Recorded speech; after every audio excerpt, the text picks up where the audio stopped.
Présidentielle en Côte d'Ivoire, une élection aux multiples inconnus. Alassane Ouattara se représentera-t-il? Jan Cham aura-t-il les moyens de ses ambitions? Simon Gbagbo pèsera-t-elle dans les urnes? Et Laurent, son ex-épouse, pourra-t-il être candidat? En octobre 2025, les électeurs ivoiriens choisiront leur nouveau président et le scrutin s'annonce aussi ouvert qu'incertain. Deuxième économie d'Afrique de l'Ouest derrière le Nigeria, la Côte d'Ivoire se rendra aux urnes fin octobre 2025. 5 ans après la réélection d'Alassane Ouattara au pouvoir depuis 2011. En 2020, le scrutin avait été marqué par le boycott des partis de l'opposition, vent debout contre un troisième mandat qu'il jugeait contraire à la Constitution et par des affrontements dans le pays. Cette région ayant connu des bouleversements politiques et sécuritaires majeurs ces dernières années, cette nouvelle élection sera particulièrement scrutée. Le paysage politique ivoirien a lui aussi beaucoup changé avec la disparition de l'ancien président Henri Konan Bédié et l'arrivée de Tidjane Cham à la tête du plus important parti d'opposition. Il faudra aussi compter avec Laurent Gbagbo, rentré à Abidjan en 2021 après son acquittement par la justice internationale qui entend désormais reconquérir le pouvoir. Alassane Ouattara sera-t-il candidat à un 4e mandat? Depuis des mois, chacune de ses prises de parole est extrêmement attendue jusqu'au bout de ses interventions. Sa famille politique espère une annonce, comme ce fut le cas lors de son dernier discours face aux parlementaires en juin 2024. Mon protocole me dit que vous êtes déçus par l'absence d'annonce, mais ce sera pour la prochaine fois, avait-il affirmé, un brin facétieux à la fin de son allocution face à des députés et à des sénateurs députés. Alassane Ouattara, 82 ans, continue donc d'entretenir le suspense en moins d'1 an de l'élection présidentielle. Il ne se précipitera pas, assume un intime que croit savoir que sa décision ne serait pour l'heure pas encore prise. Reste que la question du timing de cette annonce est centrale, en particulier en cas de retrait et de passage de témoins. Plusieurs sources dans l'entourage du chef de l'État évoquent le premier semestre 2025, quand d'autres avancent une date plus tardive en milieu d'année prochaine. Quoi qu'il en soit, les membres du Rassemblement des Oufouettistes pour la démocratie et la paix, RHDP au pouvoir, n'entrevoient pas d'alternative à leur candidat naturel, dont ils ne cessent de défendre le bilan. Nous nous sommes tous accordés pour dire que ce qui est en jeu, c'est la victoire éclatante du RHDP, la victoire de notre champion, de notre mentor, de notre candidat naturel, de son excellence Alassane Ouattara à l'élection présidentielle de 2025. Déclaré fin mai 2024, Gilbert Kony Kafana, le président du directoire du parti, lors d'une réunion à Abidjan. Les appels à la candidature du chef de l'État se multiplient depuis des mois entre organisations des gigants meetings dans les stades du pays et mobilisation plus confidentielle à l'initiative d'élus locaux. En mars 2020, pourtant, le président ivoirien avait annoncé son intention de ne pas se représenter afin de laisser la place à une jeune génération et de se consacrer à sa famille et à sa fondation. Il avait adoubé dans la foulée son premier ministre Amadou Gon Coulibaly, son fils et plus proche collaborateur, l'héritier politique qu'il préparait depuis longtemps à lui succéder. Mais le décès de ce dernier quelques mois plus tard, le 8 juillet, emporté par un infarctus à Abidjan, avait modifié tous les plans. Alassane Ouattara avait finalement fait volte-face par devoir citoyen, arguant d'un cas de force majeure. Une décision qui avait ouvert la porte à une importante crise politique d'opposition faisant bloc pour fustiger un troisième mandat qu'elle estimait anticonstitutionnel, appelant à la désobéissance civile et refusant de participer au scrutin présidentiel. Selon le bilan officiel, au moins 87 personnes avaient été tuées et 484 autres blessées dans les violences survenues en marge du processus électoral. Si le président renonce, quel candidat pour le RHDP.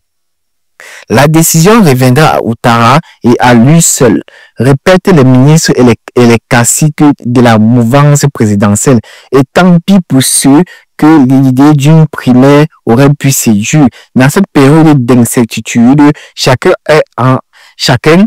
en est donc réduit aux spéculations. Des noms reviennent, certains plus évidents que d'autres, comme celui du vice-président Tshimoko Melie Kone, 75 ans, ancien gouverneur de la Banque centrale des États de l'Afrique de l'Ouest, BCAO. Depuis qu'il l'a nommé le 19 avril 2022, Alassane Ouattara s'appuie beaucoup sur lui, notamment pour le représenter lors des principaux sommets internationaux, comme récemment à la COP29 à Azerbaïdjan. Originaire de Tarifé, petite ville du nord de la Côte d'Ivoire, Tshimoko Melie Kone était technocrate réputé rigoureux, mais peu porté sur la communication et qui reste assez méconnu des électeurs ivoiriens. Le ministre de la Défense, Tene Birahima Ouattara, que plusieurs cadres du Nord verraient bien succéder à son frère si celui-ci devait quitter le pouvoir, s'est déjà prononcé sur la question. Dans un entretien accordé en juin 2024 à Besma Paradis, il s'est dit ni preneur ni demandeur. C'est un homme apprécié et compétent qui ne met pas en avant sa filiation avec le président et qui travaille. Mais il n'est pas certain qu'Alassane Ouattara ait envie de créer une dynastie ni que son frère décide de prendre le risque d'y aller, résume les sources proches du président.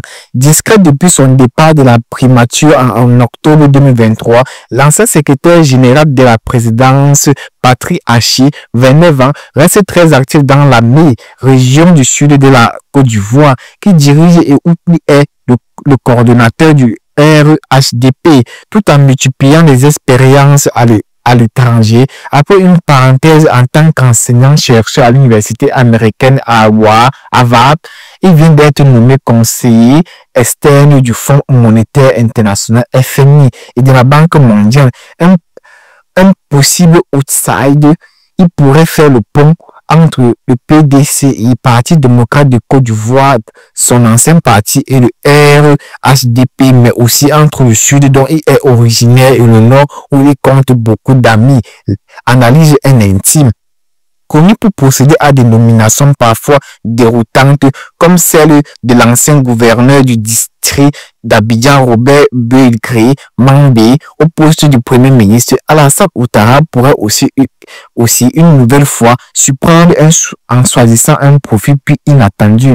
Autre option envisageable, un retrait en cours du mandat s'il devait être élu et une passation de témoins en douceur. Reste qu'au sein de sa formation politique qui a dominé la concurrence lors des dernières élections locales, personne ne s'impose sans contestation, constate une source proche du président. Dans ce contexte, les ambitieux préfèrent pour le moment faire profit bas.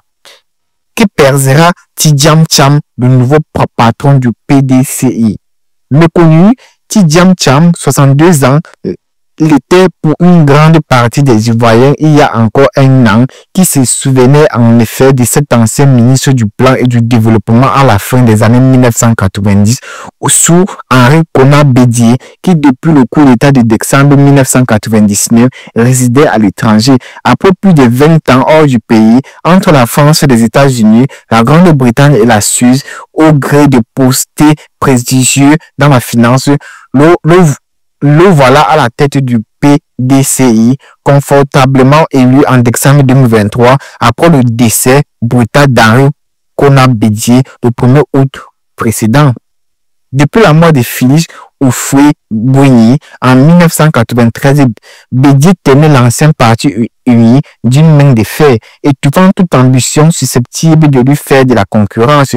Peu réformé, un temps allié d'Alassane Ouattara au sein du RHDP, le PDCI a souffert de ces dernières années des querelles internes et des batailles de positionnement autour du chef. Après le décès de Bédié, le PDCI a accusé un net recul lors des élections locales de 2023. Cependant, il demeure le premier parti d'opposition en nombre d'élus et l'un des mieux implantés sur l'ensemble du territoire. Depuis son élection, Thiam s'active pour rassembler ceux qui sont arrivés à la tête du PDCI, puis frustrés et pour mettre le parti en ordre de bataille en vue de 2025. Il a déjà procédé à une restriction de l'appareil et multiplié les déplacements dans le pays.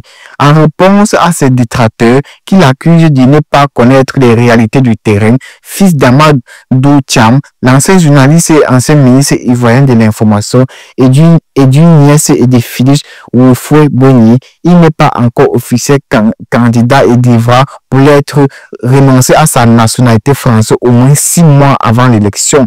En coulisses, certains accusent la direction du PDCI de vouloir imposer Tidjam Thiam comme seul candidat à la présidentielle de 2025, car déjà, un autre de ses membres a annoncé son souhait de briguer la magistrature suprême.